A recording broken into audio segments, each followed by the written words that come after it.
stronger and firmer structure to withstand earthquakes. Those are what you call disaster relief type of projects.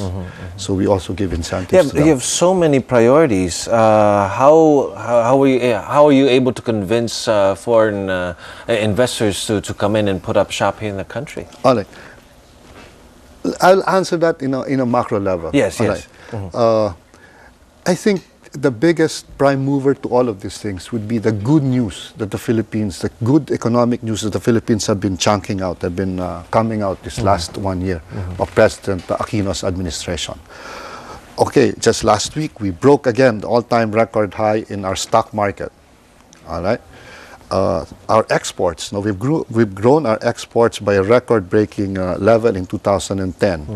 We hit $51.4 billion. That's a record, highest ever. All right. Our bond issuance have been oversubscribed. All right. Our invisibles, remittances from our foreign workers have also hit 19 billion, an all-time high. Just 2-3 weeks ago, the World Bank reported that the Philippines anti-corruption program has shown marked improvements in reducing corruption. The DTI has also embarked since last year, the new administration, to reduce the cost of doing business in the Philippines. Meaning to say reduce red tape, bureaucracy. No? We're working now on the LGU level. I think on the national level, we've improved a lot. BIR has done a good job in facilitating, let's say, BIR permits. Even customs has streamlined itself. We for imports and exports permits, we have streamlined things. Now we're working the LGU level. We're working with the League of City Mayors, the League of Municipal Mayors, to ensure that there's a cascading down of efficiency in the bureaucracy. So all of these are the good news. We need to say this good news help us, DTI, and the other agencies of government in charge of the economy to find a very good reception to all of this good news. It's making it easier for you to quote-unquote sell the country to foreign, make it more attractive for other people to invest in. So it's really a macro effort more than a micro or focus level. Of course, each agency has been tasked by the president. The economic cluster of the cabinet are all doing its micro, down on the front, so to speak, level of service efficiency. We've had reports though before of the country coming in at the latter part of the list where you could put up a business easier. We are in the medyo low end. Have there been changes? Yes, in fact, in how businesses are put up? we are anxiously awaiting for the September results of all of these agencies that rate the countries of the world, in terms of being business friendly. You're expecting a jump? We're expecting a jump, of at least a 10% improvement, in all of our ratings. There are 3 major agencies doing these ratings, and in fact, as I said, we have, fortunately, I am in the forefront. I have one agency in my group at DTI that's concentrated on competitiveness.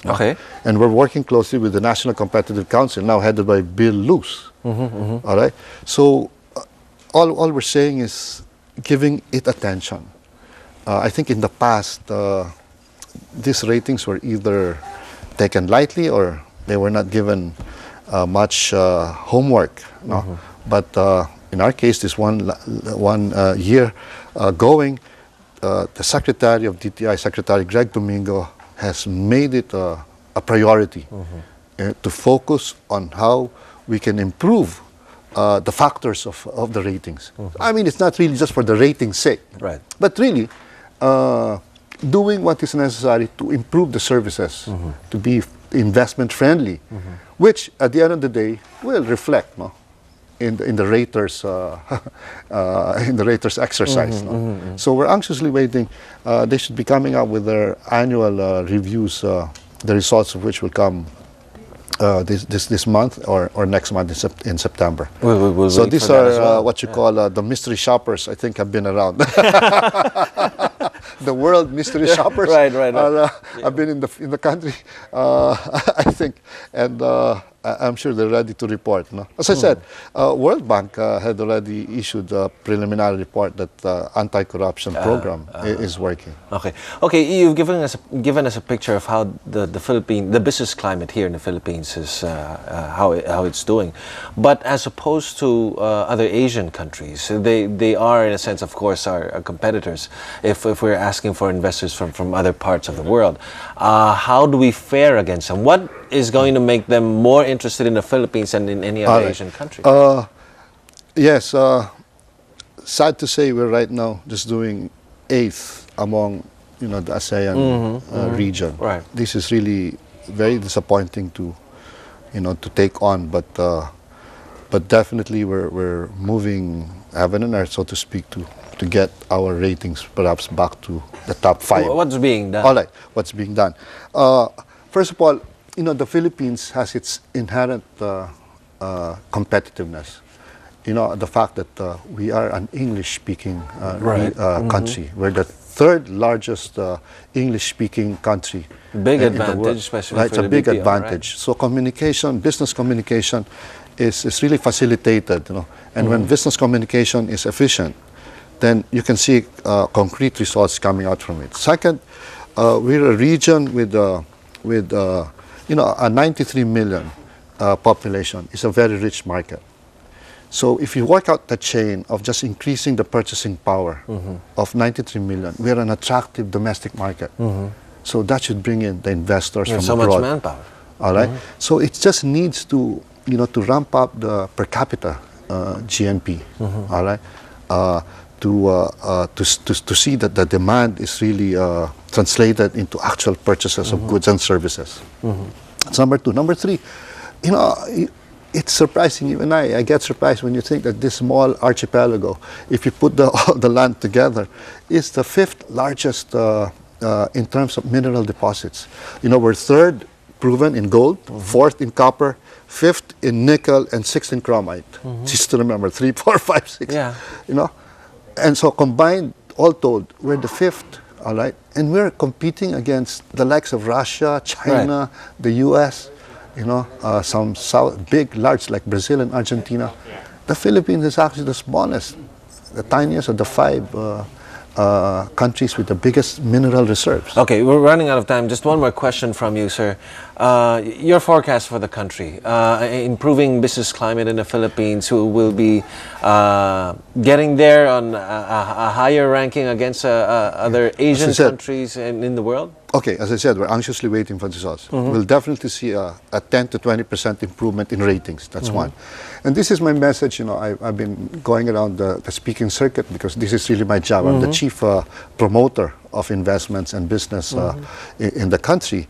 And this is what I tell people. With all of this good news, if you're a serious businessman and you know how to take risks, don't be left behind. All right? Take a position now in business, in real estate, in the stock market. Because if you miss the boat, if you look back, let's say, a year from now, 2 years from now, 3 years from now, you will regret it that you did not take a position. I'm saying this because look at all of the positive and concrete, so call it proofs or evidence of development. All the signs are there. Just look at mass housing. You mentioned it as one of our priorities. Boy, you see all of these condominiums being built, office all buildings. Developments, right? Like the Fort, just in 10 years' time, the Fort, the global city, in 10 years' time, it has now probably over 50 buildings, constructed buildings, when there was probably only 3 or 4 10 years ago. And they're building more. And they're building more. Look at our stock market. Look at our exports. All of these indicators are showing that we're on the way up. And so I encourage everyone to just anchor up, piggyback on this bullish ground swelling, and I think we will not regret it. For a businessman, for a really successful businessman, the last thing for him to see is that he has been left behind by competition Okay. because he paralyzed too much. You said Cristino. Or you listen to the naysayers and the doomsayers that Don't are still listen, around. Right. You said Cristina Panilla. Thank you very much, sir, for talking to us this morning. Thank you. Okay.